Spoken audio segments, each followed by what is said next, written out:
Welcome to Unpacking the Athlete podcast, hosted by yours truly, Rob Martin.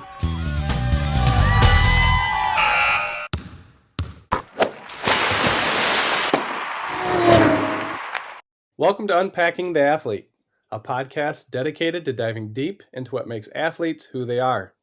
Today's guest, the legend from Holland. Here are his career highlights. He signed a pro contract, which led to racing in some of the biggest races in the world against the biggest names in cycling, placing second at the U.S. Pro Crit Championships and also being on the best criterium team during that time period. He was awarded Most Aggressive Rider in all of the big U.S. races that included Tour of California, Tour of Missouri, Tour of Utah, and the U.S. Pro Challenge in Colorado. He also won a UCI stage race at the Tour of Langkawi in Malaysia. Maybe I said that right, maybe I said it wrong. He also had great crew over the years that mixed his family, friends, and the team. Our guest today is Brad White. Welcome, Brad. I can't wait to learn more about your career. Thanks, Rob, for having me. Absolutely. My first question to you is a choice of what race you would rather do out of these three, and then maybe why. 1, a road race through a very hot, dry, sunny climate and no less than 95 degrees out. 2, a mountain bike race on single track above 13,000 feet with temps around 25 degrees Fahrenheit, clear skies, maybe a little snow here and there. 3, a cyclocross race during a rainstorm at 38 degrees, and you know how muddy that will be. I think out of all three of those, I would pick the mudder, the cyclocross muddy race. I think that would be the one that would be up my alley. Any reason why? Early when I raced some cyclocross, I took a season, created a team, and it's when the USGP of cyclocross was a big series throughout the US. I did that series. It took a couple races of riding in the mud to get good at it, but definitely got better and started to enjoy it a little bit. Just really had fun doing that. And those other two options, I'll pick the mudder cyclocross. Good memories in cross. Heck yeah. It's funny you say that because I think at a particular race that you put on, I think at Windows on the Waterfront, we had one year where it snowed, but then it rained a little during the race and the course was just mud. And I have to say that was probably the most fun cyclocross race that I ever did. Yeah, cross is usually an hour long. Your intensity is super high. So you're really not going to get cold, and then you're done. I mean, it's a suffer fest, and then you're just like blown out, done. You probably have more time cleaning your crap up than you did actually racing. But I'll agree with that statement. Let's rewind a little bit and talk about how you got started on the bike and what aligned for that to happen. My career started on the bike from just a young age, riding bikes around the neighborhood and stuff like that. But probably early teenage years is when I got a road bike and started doing some triathlon with my family. So triathlon is probably where I got my start with riding a bike. I was probably in 8th grade, and there was a local triathlon happening that I thought would be really cool. Had a swimming background, had a bike, played soccer so I could run. So I thought this would be cool. During the event, I ended up being like 4th overall, at the event. So I was like, "Oh man, that was fun." Whenever you do well at anything, it's fun. Now I'm starting to realize, my son's almost an 8th grader. Like, 8th graders are fast. Like back then I was like, I was probably kind of a slow, or you're in 8th grade, you're going against adults. They're fast. But now you start to look at 8th graders now, high schoolers, and man, they fly. So success early on triathlon and doing some mountain bike races, just kind of caught the bug for riding. Absolutely. Did you have any, after that, did you have any dreams or goals of being a pro cyclist? No. Triathlon, yes. I kind of was really into triathlon for quite a while. When I graduated from college, I just knew that I was cool. I was fast, but I wasn't like, yeah, you could make a career in it, but you weren't going to make a career in it. It was going to be working a full time job doing that. So kind of hung that dream up, but ended up moving out to Colorado for a teaching job and was riding my bike a bit, in the summer when I was teaching, and a lot of good athletes out there riding. Got to ride with a lot of big names, and they were super encouraging with what my talents were, and turned into a career. Definitely watched Tour de France. Even when I was doing triathlon in high school and college, that was the big Lance era, early 2000s. So definitely was into what cycling was and was learning through, just watching the Tour de France, just all the Yeah. what happens in a race, how it happens. And you can learn a lot just by watching and studying what's going on. Where in Colorado were you? My wife and I, we lived in a little town called Evergreen, just up the foothills from Denver. That's where we moved to. And then we moved down to the Front Range into a town called Littleton, which sits right up against kind of the Front Range there on the southwest side of Denver. That was from 2005. Then we moved out there in 2005. And when my son was born in 2009, we moved back in 2010 to Michigan. Okay. Let's go back to high school again. And what sports did you participate in high school? Was it all triathlons, or was that not until college? Triathlon kept me busy in the summer, just kind of riding, running, swimming.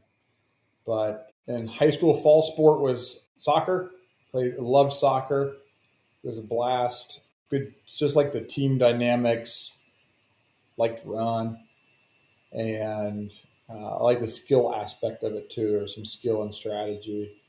In the winter, I swam on a swim team, and then in the spring, a lot of time my swim season went into spring.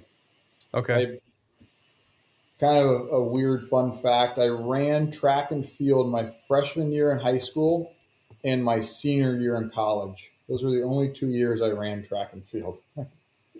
Freshman year Okay. in high school and senior year in college. And senior year in college, it just happened because I was trying to get faster in triathlon. Yep. My season was over. I was trying to give that a shot. Those are my sports. What position were you in soccer? I played a marking fullback or stopper. So you had stopper position on defense, but a lot of times they would just put me on the best scoring player on the other team and just make sure that that person never saw the ball and just kind of annoyed that person the whole game. I liked it. It was fun. My brother did soccer too, and he was pretty decent at it, and he loved the sport. So, I mean, we grew up playing soccer. I like the sport as well, so I can definitely see how that was a fun sport because it was fun for me and it was fun for him. We even did a little of the indoor soccer. I don't know if you ever did that. A little bit. Yeah, I played goalie indoors, and that was a fast paced game. Yeah, it's like Yeah. hockey with soccer ball, Yeah. nonstop. How about swimming? What events did you swim? Swimming, I was really into. Looking back, you're like, man, that's a hard sport. But it's funny, you look at any swimmer that I know that has turned into a cyclist or done that has been a pretty strong rider. The swimming, I was 50 and 100 freestyler. In college, I mixed in the 100 back and the 200 free at Calvin College, and just liked just kind of the hard work ethic that swimming had. And I like the dry land exercises, the push ups, the core, the strengthening stuff, and then adding in just the hard workouts. I guess I enjoyed that, and I think that transferred into cycling. I still like that, but not as much. Not as much. Yeah, I personally never have liked the water. I just something about it just is always too cold for me to get into. I don't know. Yeah. Yeah. What did you do when you did do track? Oh boy, they always threw me in the 800 meter because I think they just didn't have enough runners for 800 meter, and they're like, "Yeah, you can run the 800." And I maybe got it right once. One time I'd take off too fast. Most of the time I took off too fast. And then one time I think I got it right and paced it a little better to where I had a little bit of a kick the last 200. But otherwise, I was the guy dying the last 100, just everyone passing me. How about in college? You went to Calvin. Did you just do swimming? Was that like what you focused on? Yeah, I focused on swimming. Felt like that's all we did. I mean, besides, studying and getting in the pool and swim meets, we started in September. And if I went to the NCAA championships, that ended in March. Wow. So that was just a long season. Yeah. Well, and come September, I mean, you get to school in August and you're already kind of like pumped for the school year. You're pumped for the swim season ahead. But then, yeah, by the time March rolls around, you're pretty burnt out. That's pretty much what college felt like, was swimming and schoolwork. If you're an athlete in college, that's pretty much all you do is that sport and study, it seems. I mean, that's all I did was it just there was no time for anything else, it seemed. Which is not a bad thing. No. Keeps you out of trouble. I Yep. mean, there's still time to get in trouble. We all figure that out. But Tell us the story of signing that first pro contract and who was that with? riding in Colorado, people were like, "Man, if you wanted to make a career of racing, you could." So Jenny and I talked about it and took a little bit of a gamble in, not teaching, but everything came together really fast. We feel really, like that was the right move, and it all came together. I got hooked up with a team called Discovery Channel Marco Polo. Now they were in Europe, they were in the Netherlands, and got to race the second half of the year with them. Did not have a contract, maybe it was a really vague contract with them, but that allowed me to do the U.S. Pro Champion Road Race because I was on a UCI team. And when I was there, then you're there with George Hincapie, Levi Leipheimer, all these pros racing for the U.S. Stars and Stripes jersey. So when I was there, I rode pretty aggressive and strong and got noticed by a few domestic teams and stuff. So that kind of launched me into being a little more recognized. Right after that, there was a criterium in Grand Rapids that I had a really good race. So then I had a couple people talking to me about racing and signing a contract. First year I signed was with Successful Living. It was a team that, Steve Hegg, who is a great name in cycling. If y'all look it up, he was a great guy. He directed that team. And that team launched me up onto a year with them, which then launched me into the team I spent the rest of my career with was United Healthcare. So they had, pre-United Healthcare, it was called HealthNet, presented by Maxis. For 1 year, when I raced with Floyd Landis, it was called Ouch, presented by Maxis. Ouch was the title sponsor.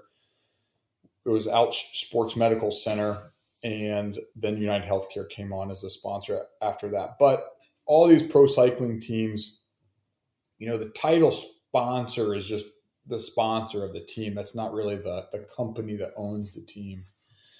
So the company that owned HealthNet, which became Ouch, which became United Healthcare, was Momentum Sports Group. United Healthcare doesn't have a cycling team. They just sponsored the cycling team, and that's what the title sponsor is. Just kind of like U.S. Postal Service, they don't own a cycling team. They sponsored a cycling team. So stuff like that is kind of how that happened. But really, it was really exciting to get that pro contract. It wasn't anything big the first year, I can tell you that, but it was something, and that was really, really cool, good feeling.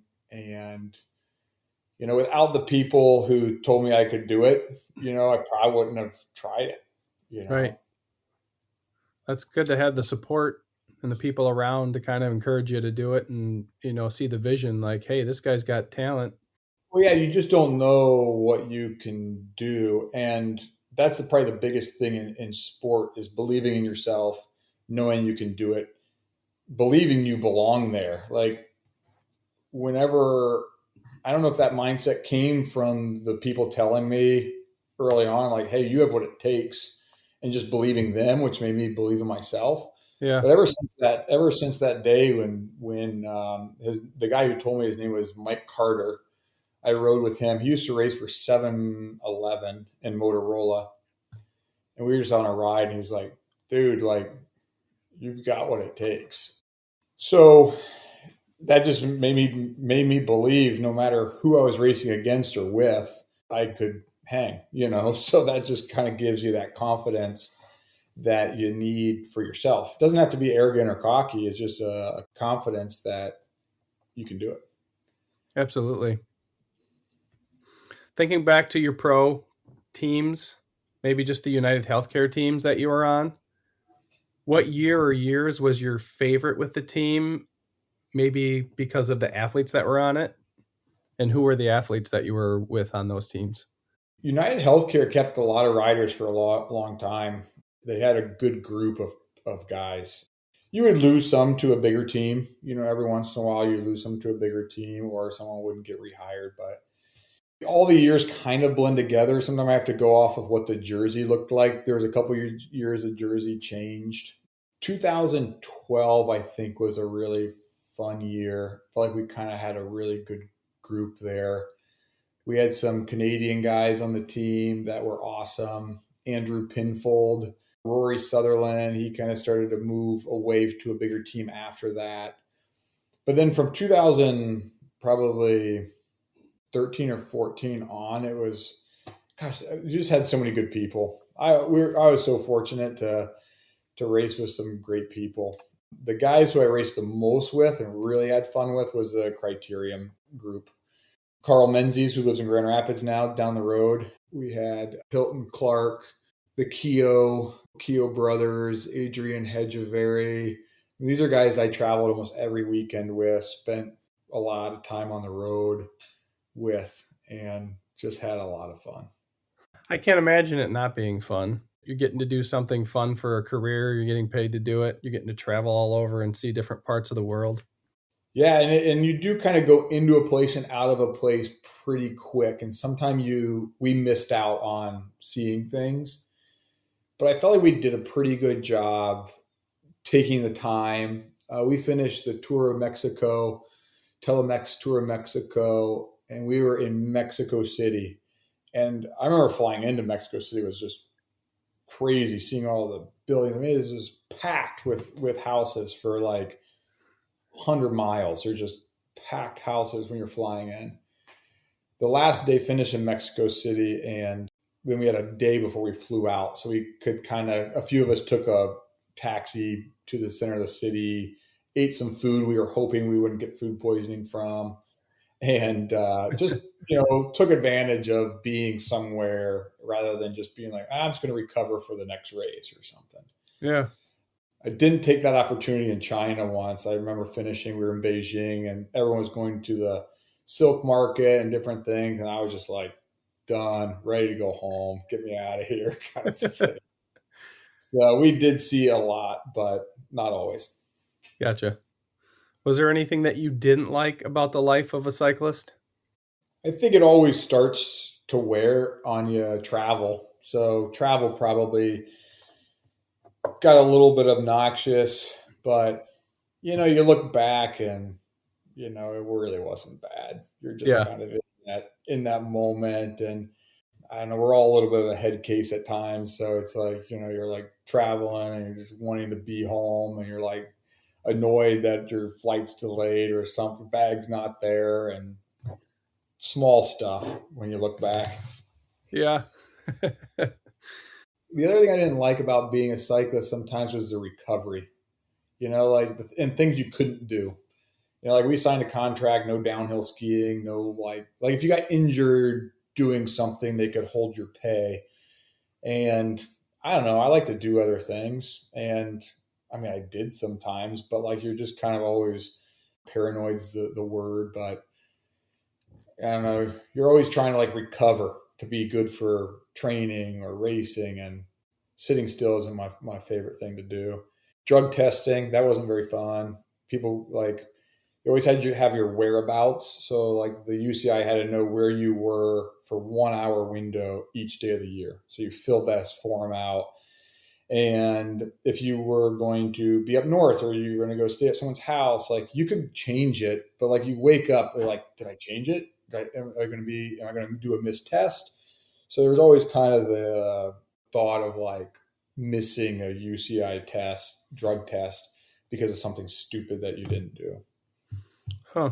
That's Some interesting.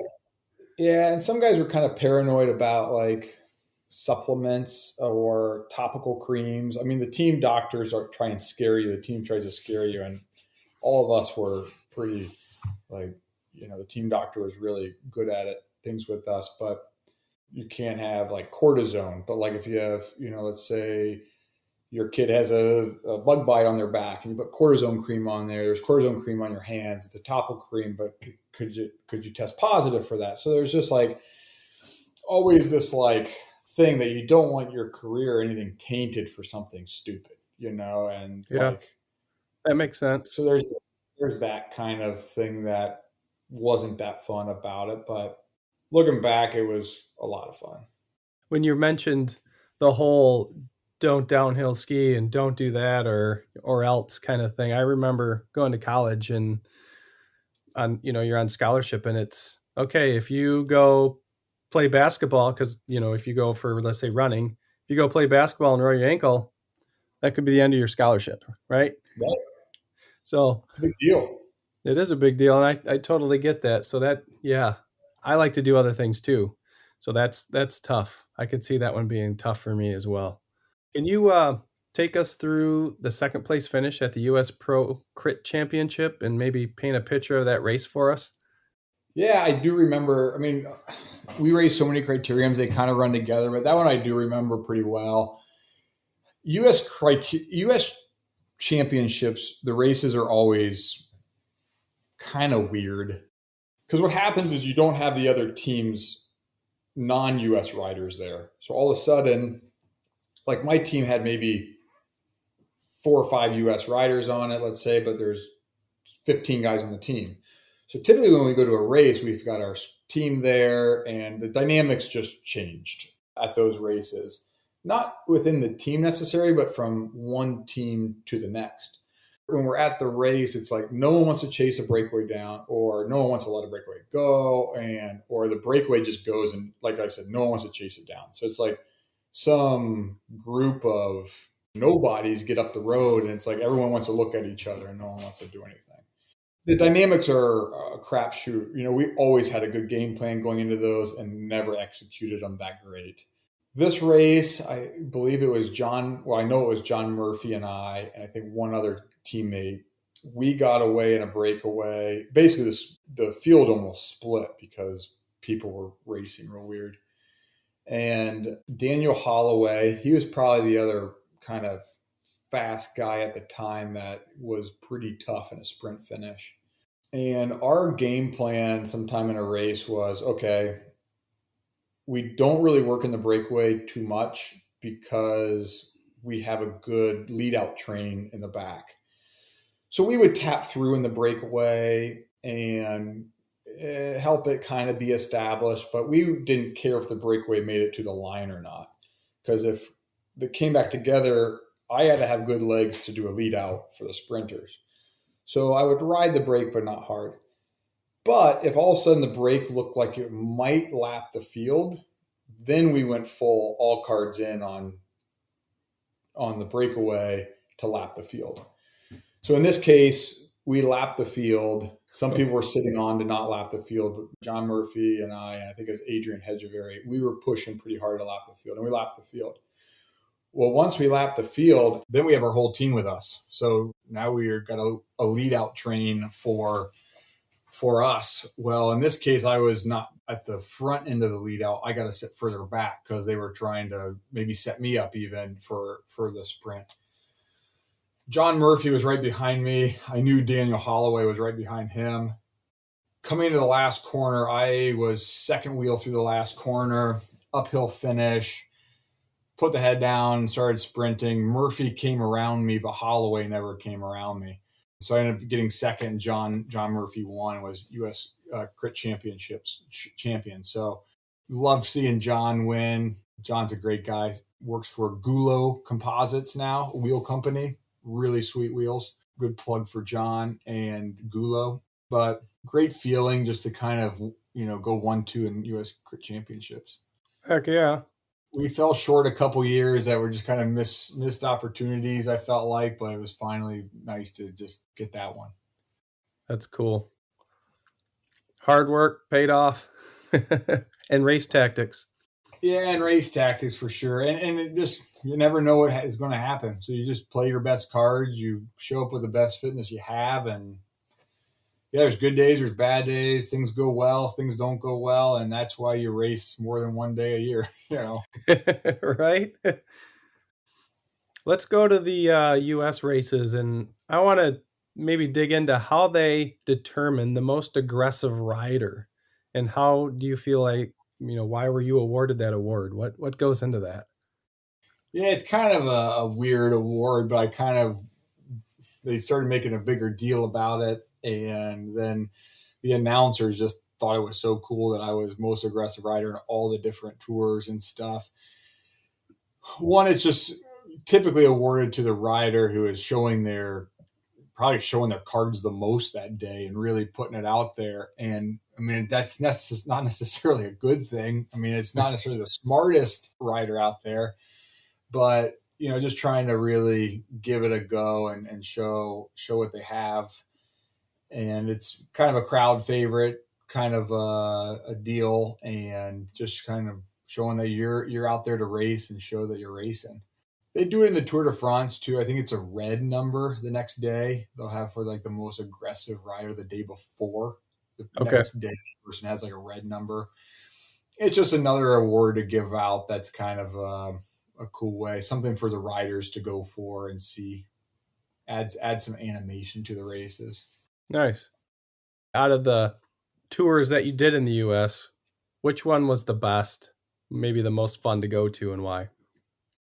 Tour California was like the big one, and that was a really cool one to do. But I'd say the best one, the one I liked the most, was the Tour Colorado or the US Pro Challenge. I think what I liked about it was I used to ride a lot of those roads, train a lot of those roads, knew the areas. The mountains are just beautiful. The downhills are fun. And to be able to go back to those roads and race those with like Jens Voigt and all these like top level guys and just see all those great riders around an area that you knew well was really fun.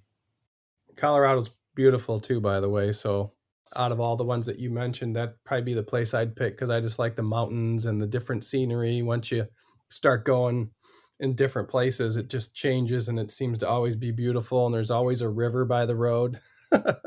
Yeah, it's an awesome spot. I mean, altitude, you got to deal with that, but everyone's kind of dealing with that. I learned with altitude, you kind of had to just back it off just a touch. You didn't have to back it off a ton, but you did have to back it off a little bit, because once you went into the red, it was hard to get out of it. You could go just up to it for a pretty long time, but once you went over, it was tough. That's kind of what I hear. That's kind of the story of that, is what I've been told too. It's hard Yeah, to get out of the red. it was always fun. Like Tour of Utah, we went up to Snowbird 2 times up one of the Cottonwood Canyons. We finished up there. It was so funny to watch people attack, and they'd get like 10 yards pretty quick, and maybe they'd extend it a little bit. But if you just kept steady, on your power, you don't need a power meter or anything, just kept steady on your same effort, they'd eventually come right back to you, because Yeah. they'd do that, and then they'd be just hurting, and then they just had to come back. And then they do that a few times, and they're going to be off the back. Can you talk about the win in Malaysia? So yeah, the win in Malaysia was stage 5. So it wasn't the whole tour, but it was stage 5. I went into that with zero ambitions. It was an early season race, maybe March. So I was coming out of winter here. I was in Australia the month before that racing and just had good legs that tour.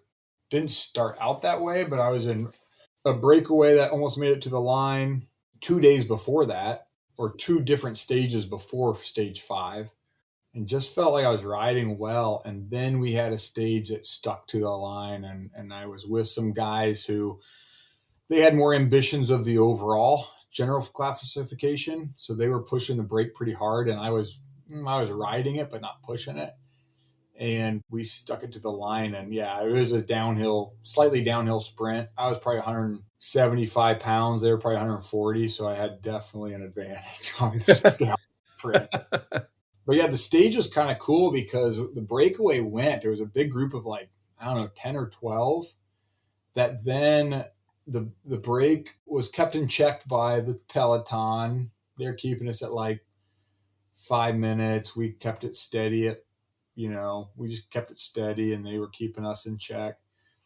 Then people in the breakaway were getting annoyed by people sitting and this and that. And so someone from the breakaway attacked, and 4 of us got away and had a tailwind. So we were just, boom, gone. And before time gaps could be given from the breakaway to the peloton, we just increased another 5 minutes. So all of a sudden we were at 10 minutes. And we had a thumping tailwind. So there was just hey, it's going to be tough for them to bring this gap back with a tailwind in this kind of conditions. And I think I ended up sitting because the guy I was in the break with was going to overtake my teammate for 3rd on general classification. So I had the best cards to play too. And that's kind of how that day played out. Pretty cool. That is cool. On the opposite side of things, do you have a race that you wish you could do over, and what would you have done differently? So there wouldn't be a race I would do over again, but it just took me a long time to learn how to race to be the best I could be. So when I started racing, I just raced, that's why I got the most aggressive rider. I raced really aggressive and really dumb. And I was just there to go. I wanted to go. And so the do-over would probably be to be a little smarter racer a little earlier on. But also being an aggressive rider got me known by other teams and by, the people who got me hired. So yeah, maybe I will change that. So maybe starting so hard in those 800-meter races paid off. Yep, I think so. I owe it to track and field. Would you rather ride right now currently on the road, on the gravel, or on a mountain bike trail, and why? I'd say a mountain bike trail. The mountain bike trail is super fun. Just the changing, your head is just it's in that focus point of what you're doing right then and there, which is really nice to have that interaction between you and the trail and really nothing else, which I think is really cool. Yeah.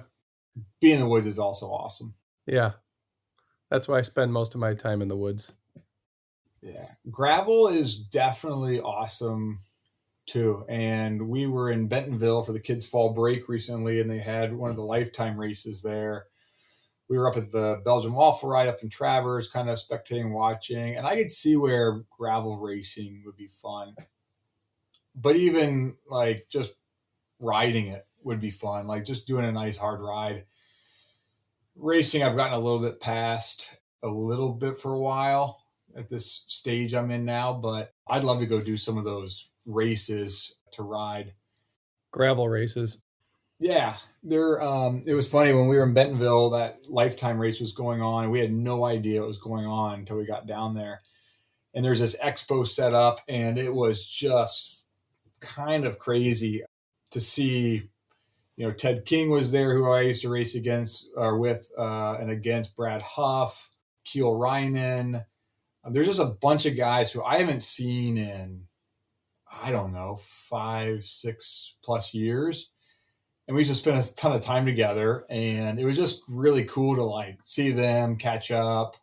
There was different soigneurs that I had who were, did the food and bottles and massage for us. There was mechanics there who were still working for a team, and just kind of cool to see that whole atmosphere when we were there was awesome. Now those guys weren't racing; they called it they were touring, or they didn't use the word touring, but they were eventing. That's what they were doing.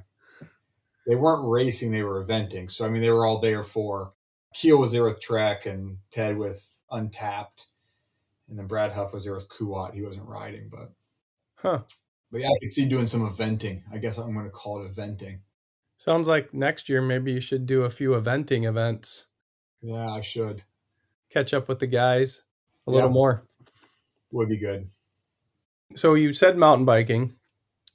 At this point, would you rather race in a mountain bike race, chase a good KOM, or go on a mountain bike adventure ride with friends? I'm in the adventure friend group right now. Although, like, when we get into like a Tuesday night ride, or we do an into the woods ride down here, or even a race like Barry I did this past year, hadn't really ridden much, but you get into a race and it's just fun because the group is going fast. You feel the speed of the group, and there's a little adrenaline there, which is pretty sweet that I definitely miss a little bit of. But the adventuring with friends is pretty rad too. I'm in that same boat now at the age I'm at, just going on long rides with friends and on the mountain bikes forever, and finishing with a steak dinner somewhere or burgers somewhere at a brewery is just it's a good time. Well, and see where you're riding, take it in a little bit. Yeah. When you're racing, I mean, if you're at the front half of the race, you're not seeing anything. You're cross-eyed, head down, just going. You're watching that wheel in front of you to make sure you don't hit it. Right. Exactly. Other than the soccer, the swimming, and the track, did you do anything else in your past that you believe made you better on the bike? Balancing out that would be probably winter cross-country skiing. Okay. Kind of what that kind of gave me. But also just having balance with other things. I don't know that helped, but it did with my head, I guess. Like, I like playing basketball, or just for fun. Water skiing. I love to water ski, water sports. A lot of different things. Kind of keeps it fresh. I didn't really start racing bikes to that level until I was probably 22 or 23. Okay. Low 20s. So obviously had the engine and some of the skill from triathlon and stuff, but I can see where people get burned out early, in their careers with that. Trying to mix it up as much as you can, early on is I think really important. Especially, I mean, you're a kid. Go explore, do different things, different sports, different things. Yeah. When you were young or coming up in your career, was there an investment that you made in yourself, or maybe a parent, family member, or friend did that you think maybe helped you along the way? I think most of it was a lot of people. It was a lot of people, and it was mostly just their support behind me. I mentioned earlier Mike Carter and some guys who were, helping me get to the spot that I needed to be.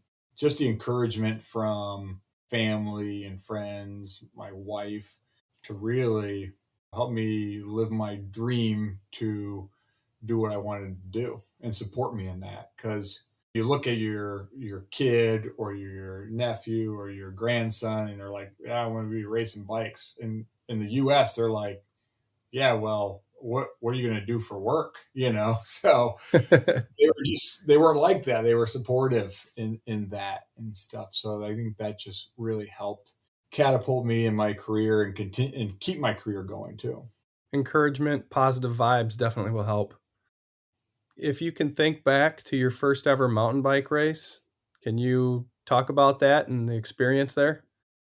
Yeah, first Iceman. First mountain bike race was Iceman. We used to drive up from Ohio. Hadn't touched our bikes probably in 3 months. since summer. I've been playing soccer or whatever, and then we just go out to Kalkaska and ride those bikes back to Traverse City. And I think I was maybe 14, 15, but yeah, just same old mojo. Go out hard and just ride hard for as long as you can. And I remember coming across, I think it was the first year Tinker Ores did it, and we finished in a field by the Vaza trailhead off a bunker road. It was 1998 or something. Anyway, came across the finish line, didn't feel so good, sat down, puked, felt better. That was it. That's my memory of my first race, going so hard I puked at the end. That makes me think of my my poor brother. 2014, I think he introduced me to mountain bike. I got a mountain bike October, started riding it, and he's like, "Hey man, there's this race called the Iceman. Everyone does it. We should go do it." And I'm like, "All right." And luckily, it was like the last week that you could get a transfer, and somehow we both got transfers into the race. You remember 2014? It was the muddy, cold, rainy nastiness, and Yep. he had right near the start, he had ran into someone and crashed and lost his water bottles, and he didn't have any hydration for the rest of the race. And I think it took him 3 hours and 14 minutes that year. I think it took me 3 hours and 8 Brutal. minutes or something. And when I saw him come across the finish line, he was like pale. He was dry heaving. I mean, and that lasted probably for, I don't know, half hour, 45 minutes until we took him to the gas station. I was going to take him to the hospital, but he said, "Just take me to the gas station. I need beef jerky and Gatorade." So, He'd been thinking about that the last 5 miles of the race, right. maybe more. So we got him that, and within 10 minutes, he was feeling better. It was crazy. That's great. But it's just funny to hear these stories of people's first time mountain bike races, and then the fact that they continue to do it, because usually the first race has something that didn't go so well, or like you puked. Yeah, I mean, cyclocross is weird like that too. It's so hard, but people just keep coming back for it. I think it pushes you to a point where you're like, yeah, I want to do better next time or something. So Yeah.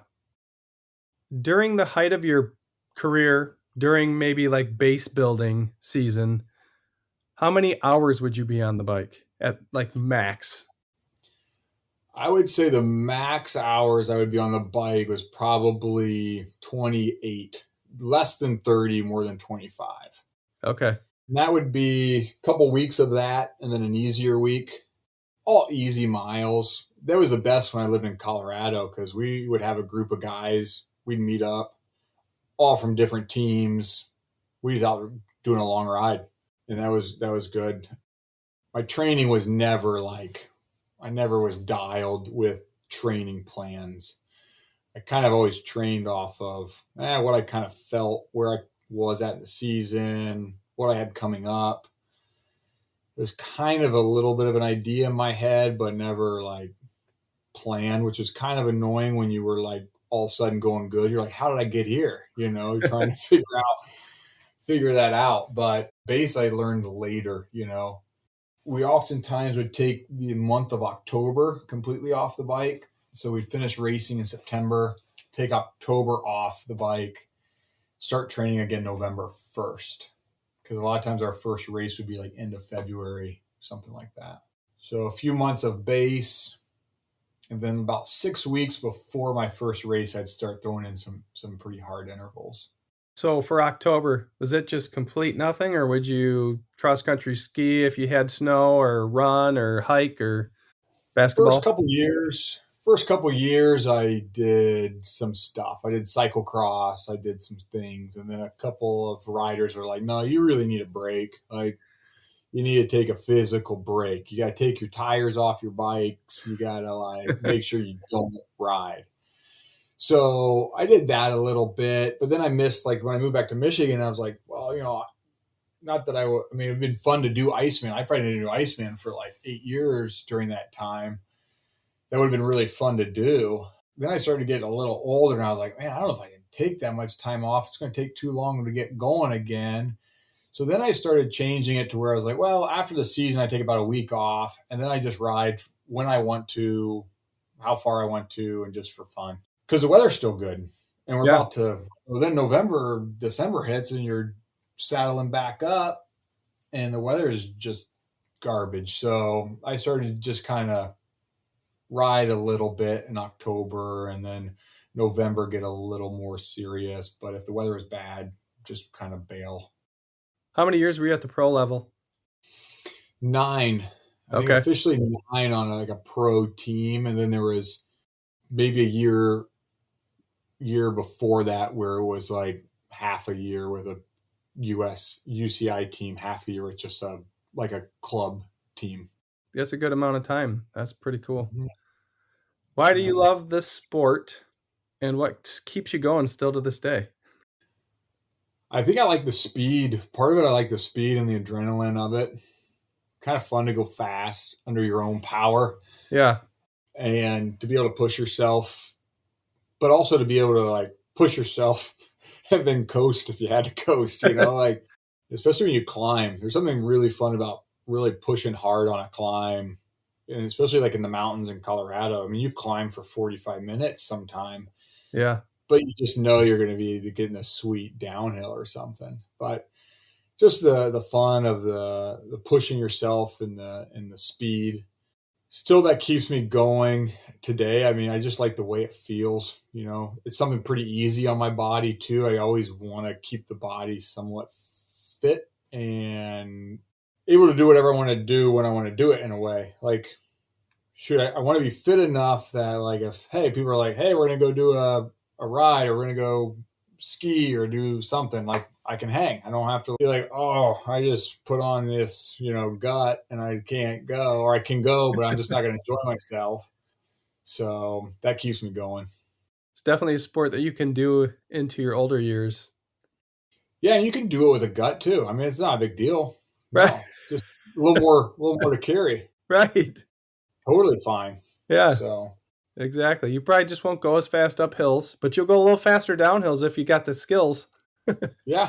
Well, and I've seen some big guys. I mean, there's some strong guys out there. Even when I started racing or later in my crits, you'd see these guys, especially like over in Wisconsin, I think it was, they're just been racing crits for years and they've gotten kind of more of a dad bod or something, but they're still ripping around the crit course. They still got the power. Totally. During your pro career, did you incorporate strength training at all? That was hit or miss. So if we did, it would be like November, December, half of January Yep. kind of thing. The years I did it, I think it really helped. It was nice. I think it really did feel pretty good. It didn't ever make your training feel very good, but I do think it did.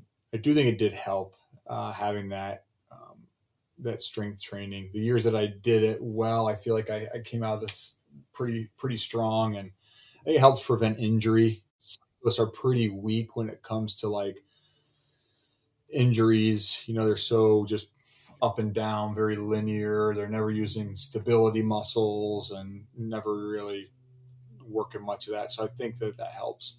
Yeah. The scientific research shows, I think, that it helps too. Yeah.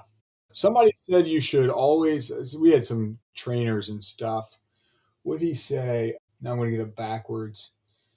But I think you would always get on lift before you biked or something like that. And then you never really rode hard then. You would just kind of ride, just kind of flush the legs out and move them while they're kind of loaded from that. Yeah. What do you feel is the most important thing to do after a hard workout or a race? Get some sort of food or recovery in you. I learned that from Boy Van Poppel. Boy Van Poppel was a teammate of mine in Belgium. No, he was from Belgium, from Poppel. He is a good rider, still races today. His brother Danny Van Poppel usually finishes pretty high in the sprints in the Tour de France. But anyway, we were sitting in Portugal in a hotel, and we just finished a stage race, and I was pretty amped. I was pretty stoked. And then he was like, "Hey, can I give you some advice?" And I was like, "Sure."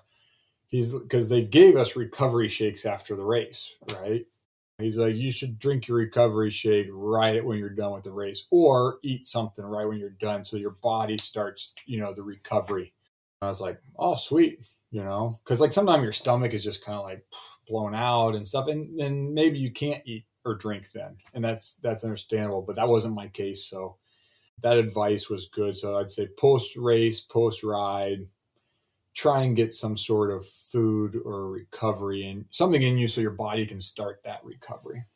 And I think, like you said, there are people that have gut issues, and so food might not be so great, but a lot of times the shakes are a little easier on the stomach because there's not as much to digest, right? Because it's already in like a liquid form. Right. Get a shake in afterwards if you have stomach issues. Mm-hmm. You retired. Was it good? Was it bad? How did you feel about that? It was the right time when I retired for sure. I mean, we had bought the bike shop, I think 3 years earlier. And I was kind of like I was year to year, like, am I still going to keep racing or not? And by that third year, I was like, I'm done. It was good. It was definitely time. I kind of started to feel like the old man in the Peloton, like the grouchy old man. I had a teammate early on in my career that was the grouchy old guy, and I was like, oh man, I don't want to be the grouchy old guy. Like all these young kids trying to prove themselves in races and coming up underneath you, and you're like, you don't want to. You're like, I don't want to crash and go home without skin, and they don't care. They don't care if they hit the deck. So it was time to get back to being home more, be with my family. We had 3 kids at the time, and the shop, and so it was the right time, and it was good. Good. Yeah. Velo City. What was the reason behind starting the bike shop? Yeah. So thinking post career, what am I going to do? I wasn't so keen on going back into teaching. Wasn't sure. I mean, I would have to redo license and a lot of things. I just wasn't sure I wanted to do that. And Velo City was a shop here in Holland before we bought it. We bought it, the existing shop, from someone, and they had some changes going on in their business. And I was like, well, maybe that's something I could do post career. I've always liked, the bikes, the shop, the people around the shop. So we ended up buying Velo City Cycles, and we've got an awesome cycling community in Holland, and a lot of great customers, awesome staff. So it's a lot of hard work, but we do enjoy it. What bike brands do you guys sell there? So Cannondale, we do probably the most with Cannondale as far as like bottom to top kind of a thing. BMC, we do quite a bit of BMC when it comes a little higher end. We kind of do, and they've got a nice aluminum mountain bike that we like. They carry a nice range. Salsa is one of our favorites when it comes to just adventure biking. Just a solid mountain bike. They still do a fat tire bike. Not a lot of people have gotten out of that. So right now we're in fat bike season. It's fun to see those come in. Inventory's pretty good, so that's always a positive. And then Gazelle e-bikes are kind of like they're the hot thing right now. E-bikes, more recreational. We really haven't gotten the e-mountain bike thing going here yet, but recreationally, wow. I mean, e-bikes are. I'm sure if you're out and about, you see them everywhere too. So Everywhere. it's getting people out. It's good. It is. You guys at the shop seem to put on quite a bit of kids events. Do you have anything planned for next year at this point, or is there anything this year coming up? So yeah, we do a lot of community stuff, and that's something that's really fun to do, to get involved in the community. Kids are a great place to get started with that because kids bring parents, bring grandparents. It just brings people, which is always more people, more fun. Probably one of the last events that I can think of that we have for actual riding is coming up. I need to look at the calendar here in November. It's called Cranksgiving. And it's just basically a food drive. It's kind of, they do it in other places too, but meet at the bike shop, you grab a shopping list, we go ride through the community to different grocery stores, pick up some canned food goods. And we're working with the Holland Community Action House to bring non-perishable foods to them to give out for the Thanksgiving kind of Christmas holiday. But next year, yeah, full list of kids camps, Velo Kids events, community rides, a lot of fun stuff for the kids. And I'm sure people can find that on the website if they want to look at that, right? Yeah, you can get to it from our website or velo-kids.com. Velo-citycycles.com. You can get to Velo Kids from there. And a whole list of our events are also on the website. If you were to give advice to younger athletes that look up to you, what would it be? I tell them to just believe in themselves and go for their dreams. When you go for your dreams, you don't want to take yourself too serious though either. Like, you got to have fun with things too. Having fun is really important because as you're having fun, you're just going to do well. That seems to be the bottom line with that question. Yeah. Yeah, reach for the dreams, but at the same time, you do have to put fun in there because if it's not fun, you're not going to get there. No, not very long. You won't be there long. No. Is there anything else you'd like to say before we sign off? That was fun. It's always fun to kind of look back at just everything that happened and think about, because I honestly just the busyness of things, as you know, like you just don't take time to think and reflect so much. So nice hour to go back down memory lane. I'm glad we could do that. Where can people find you on the web if they want to connect with you? People can always connect with me via email, brad@velo-citycycles.com. I am on Instagram at BW Cycling. So those are probably the two best places to reach me. I'm not always that quick at responding, but I will get back to you. No worries. So find him on Instagram if you're looking to follow him on a social media. Brad, this has been fun learning more about you and the amazing career that you had. I'm glad that you are in our local community with all the experience that you have to enlighten the younger generation of cyclists. I was always excited to toe the line with you in different races, even though you constantly blew me out of the water. I wish you the best at the bike shop and the programs that you have going on, and I appreciate you carving out the time in your busy schedule to come on today and relive the story. Thank you, Rob, for having me. Anytime.